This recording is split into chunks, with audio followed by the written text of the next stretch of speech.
Waziri wa Habari, Utamaduni, Sanaa na Michezo Paul Makonda, baada ya kuapishwa rasmi leo na kukabidhiwa ofisi na Waziri Kabudi, ameongea na Watanzania kupitia watendaji wa wizara hii, ambapo miongoni mwa mambo ambayo ameahidi kuyatekeleza ni kuhakikisha kwamba Ramadhani Cup ambayo Ramadhani iliyopita ilifanyika ndani ya jiji la Dar es Salaam, mwaka huu inakwenda kufanyika katika mikoa mitano, lengo likiwa ni kukutanisha pamoja Waislamu, Wakristo na watu wengine kutoka madhehebu mbalimbali ili waweze kusindikiza vizuri mwezi mtukufu wa Ramadhani kwa kukutana pamoja, kujadiliana, kubadilishana mawazo na kufurahia pamoja. Tunaenda kwenye mwezi wa Ramadhani, na sisi mwezi wa Ramadhani kwa kweli ni mwezi mtukufu, ila umekuwa wa baraka kwa dhehebu zote, Wakristo na Waislamu.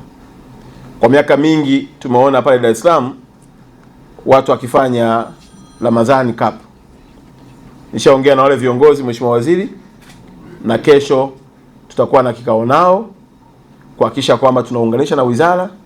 Ramadhani Cup tunaipeleka kwenye mikoa mitano, yawe ni mashindano yanayohamasisha na kuwafanya watu tukabaki pamoja. Unajua mwezi wa Ramadhani huwa ni mwezi ambao ni kama kwa lazima vile. Wakristo na Waislamu wote tunakaa pamoja, na wengine tumelelewa kwenye familia za Kiislamu. Kwa hiyo tunafunga pamoja, kwa sababu usipofunga pia unajisikia vibaya kwenda kula daku au kula futari ya mtu, unakuwa kama kobe.